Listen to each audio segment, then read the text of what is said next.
శివారాధనలో రామభక్తి, ఉడుత చూపిన సేవా స్ఫూర్తి, వానర సైన్యంలో అపార శక్తి, అంగద అడుగులో రాయబార దీప్తితో సాగే కథనమిది. తప్పు దిద్దుకొమ్మని ఇచ్చిన అవకాశాన్ని కాలదనితే, శాంతిని నిర్లక్ష్యం చేస్తే యుద్ధం ద్వారానే నీతి సాధ్యమవుతుందని తెలియజేసే అద్భుత ఘట్టాలతో అడుగడుగునా విభిన్న సంగతులు సందేశాలతో సాగే అనగనగాలోని నేటి సందేశాత్మక కథనమే విఫలమైన అంగద రాయబారం, సేతువు దాటిన సమరోత్సాహం.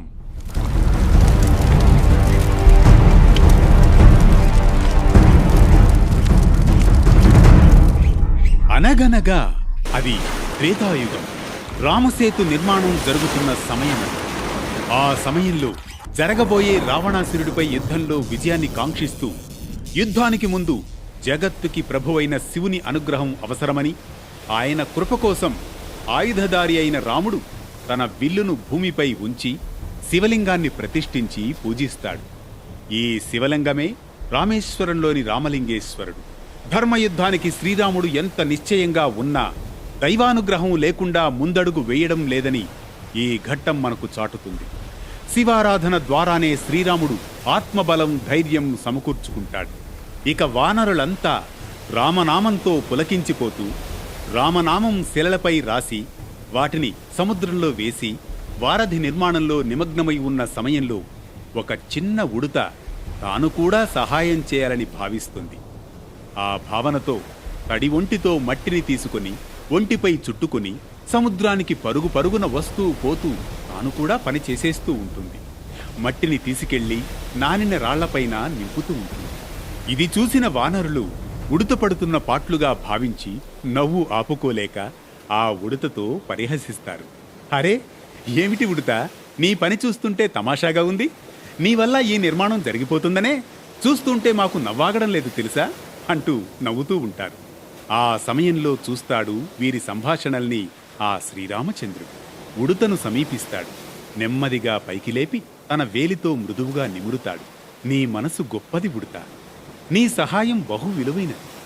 ఒక్కొక్కరిది ఒక్కో బలం కావచ్చు, కానీ భక్తి వేరు, ఆ భక్తితో చేసే సేవ వేరు.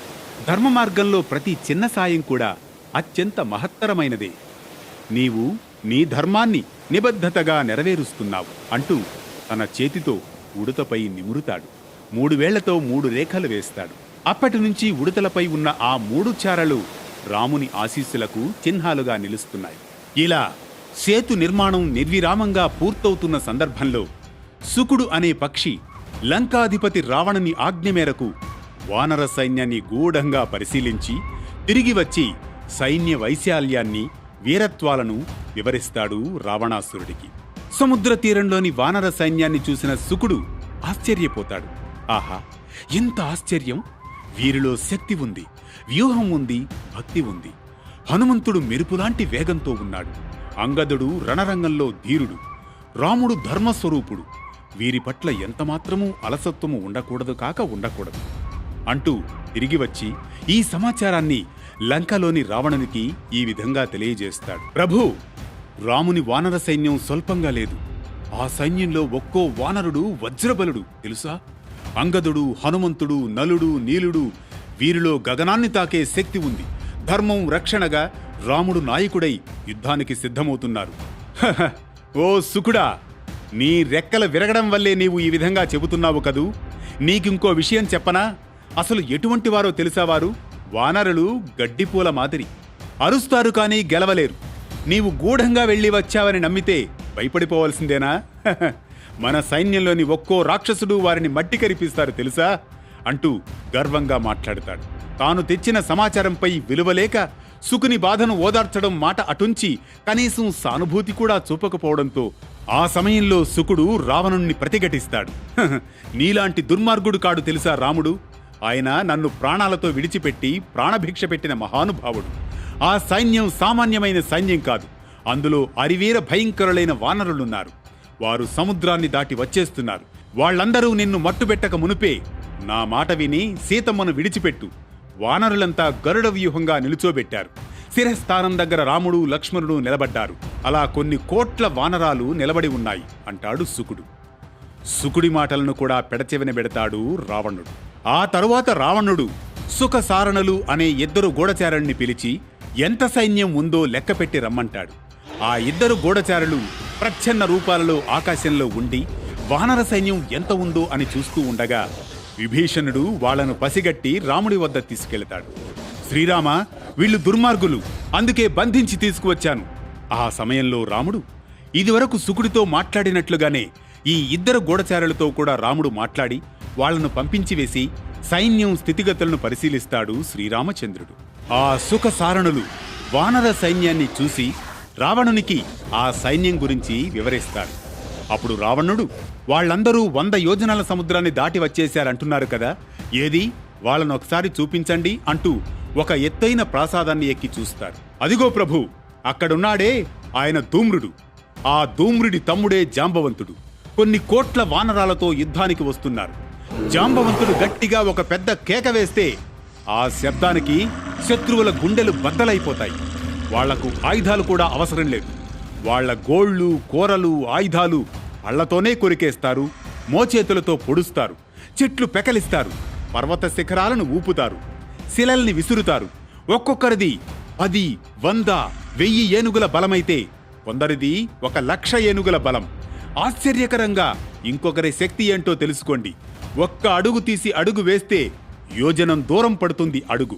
అంత విశాలమైన శరీరం ఉన్నవాడు ఈ భూమిలో లేడు. అదుగో ఎదురుగా కనబడుతున్నాడే, అతని పేరు అనసుడు. 4 యోజనాల విశాలమైన శరీరాన్ని కలిగి ఉంటాడు. ప్రభు, ఇటువైపు చూడండి ప్రభు, ఆయన పక్కన కనబడుతున్నాడు చూడు, ఆయనే సుగ్రీవుడు. వానరరాజు. 36 కోట్ల వానరములు సర్వకాల సర్వావస్థలయందు ఆయన చుట్టూ ఉంటాయి. ఆయన ఆజ్ఞకు తిరుగులేదు. కిష్కింధను రాజధానిగా చేసుకుని పరిపాలిస్తాడు. ఆయన కన్నా బలవంతుడైన వాలిని రాముడు, అదే మనం శత్రువుగా భావిస్తున్నామే ఆ రాముడు, ఒకే ఒక్క బాణంతో కొట్టి మట్టి కరిపించాడు.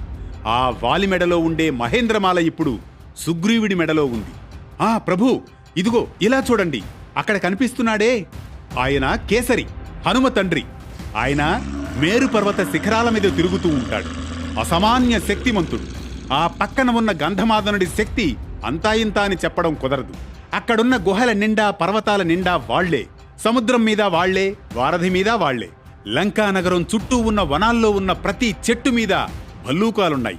ఈ భల్లూకాలన్నింటికీ జాంబవంతుడు నాయకుడు. ఇంకా గవయుడు, గయుడు, గవాక్షుడు, 1,000 ఏనుగుల బలం ఉన్నవారు ఉన్నారు. ఎంత సైన్యం ఉందో ఆ విషయం కూడా విను ప్రభు.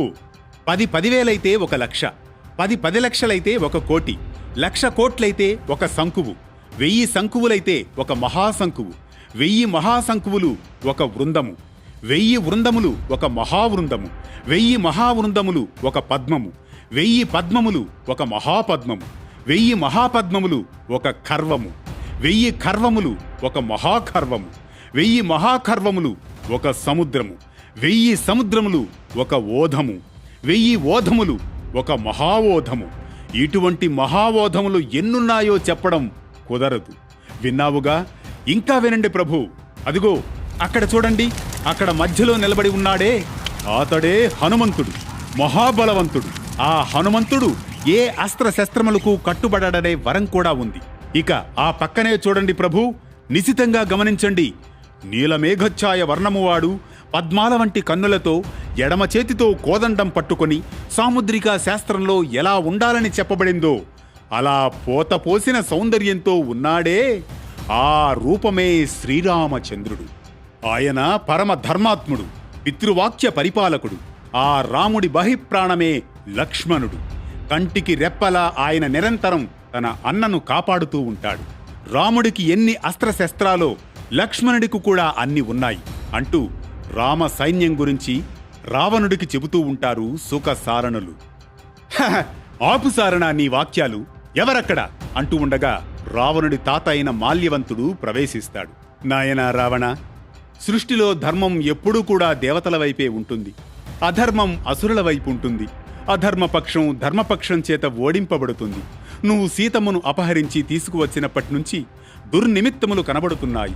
ఆ వస్తున్నవాడు సామాన్యుడు కాడు, శ్రీ మహావిష్ణువట. నా మాటలు ఆలకించు రావణ, సీతమ్మను రాముడికి అప్పగించు, సంధి చేసుకో. నా మాట విని యుద్ధం చేయకు రావణ. సమయం పస్య యుద్ధస్య న జిగీషో యథాభవత్. ఎవరైతే యుద్ధం లేకుండా శత్రువులను ఓడిస్తారో వారు నిజంగా శ్రేయస్సుకు పాత్రులు. ప్రతి యుద్ధానికి సమయం, స్థలం, ధర్మం చూడాలి. కానీ నీవు అజ్ఞానంతో తొందరపడుతున్నావు. నహితస్య జయం శత్రు అప్నోత్యపి మహాబలః.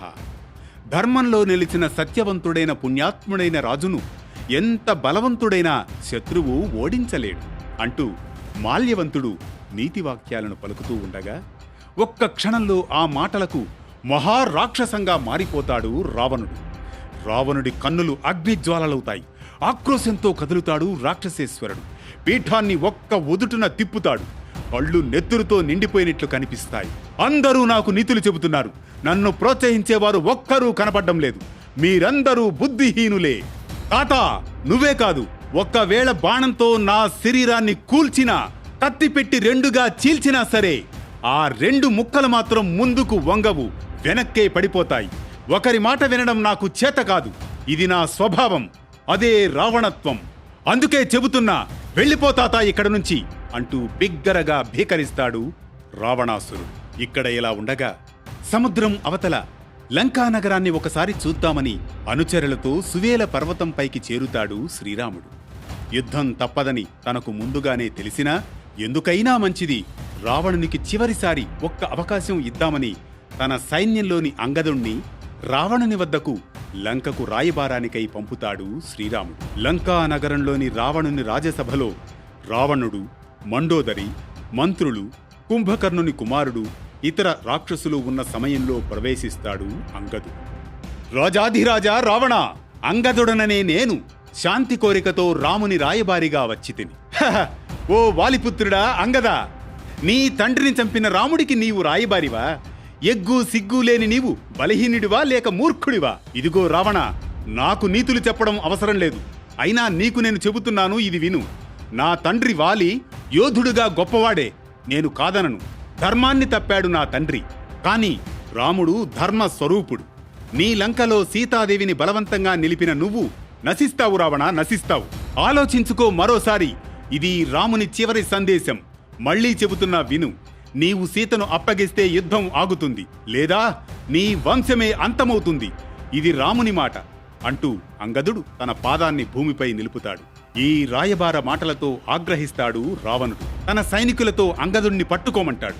అంతే, ఆ సైనికులతో పాటు పైకెగురుతాడు అంగదుడు. ఒళ్ళు దులుపుకుంటాడు. పైకి లేచి రావణుడి అంతఃపుర ప్రాసాదాన్ని ఒక్క తన్ను తన్నుతాడు అంగదుడు. ఆ దెబ్బకు ఆ ప్రాసాదం ఊడిపోతుంది. ఈ పాదాన్ని కదిలించగలిగిన వాడెవడు? ముందుకు రావచ్చు రావణ, ముందుకు రావచ్చు.